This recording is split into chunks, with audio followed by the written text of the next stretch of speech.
হলো যে দেখুন, এরা তো সবাই মিথ্যেবাদী। পশ্চিমবঙ্গের মানুষরা, সারা পৃথিবীর যারা বাঙালি, যারা বাংলা ভাষাটা জানেন, তারা বুঝে গেছেন যে এইরকম বাংলা ভাষাতে এত মিথ্যে কথা বলার মতো সাবলীলতা আমরা পৃথিবীর ইতিহাসে কোনো মহা ঋষির মহামানুষের হয়নি, যা আমাদের মুখ্যমন্ত্রী হয়েছে।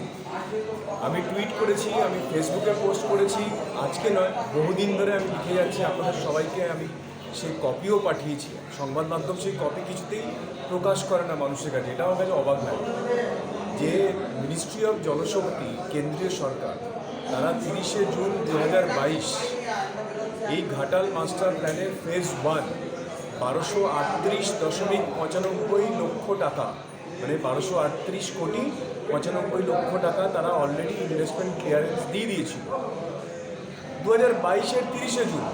সেই নোটিফিকেশানটা আপনাদের সবাইকে পাঠিয়েছি, আপনাদের সবাইকে ব্যক্তিগতভাবে আমি হোয়াটসঅ্যাপ করেছি, আমি টুইট করেছি, আমি ফেসবুক করেছি। তারপরেও ডাহা একজন মুখ্যমন্ত্রী বলছেন যে কেন্দ্রীয় সরকার কখনো কিছু করেনি। এরা কাজ করতে পারে না, কারণ এদের জমি নেওয়ার মতো ক্ষমতা নেই। কেন্দ্র বলেছিল যে আমরা তো পশ্চিমবঙ্গ নিয়ে জমি অধিগ্রহণ করতে পারি না, ভারতবর্ষ হলো একটা ফেডারেল স্ট্রাকচার, কেন্দ্র এবং রাজ্য মিলে যে কোনো প্রজেক্ট করে। কেন্দ্র টাকা দেওয়ার জন্য অ্যাপ্রুভাল দিয়ে দিয়েছিল, এদেরকে বলেছিল তোমরা জমি তৈরি করো, জমি অধিগ্রহণ করে আমাদেরকে জানাও, আমরা টাকা দেবো, আমরা কাজ শুরু করবো। 2022-এর পর থেকে এই যে সাংসদ, তিনি এই কপির কোনো, এই নোটিফিকেশনের কোনো উত্তর দেননি।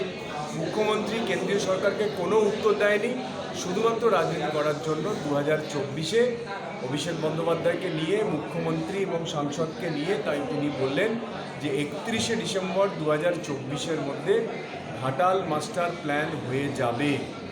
আজকে জুন 2025, 4টে ফকলিফট লাগিয়েছেন।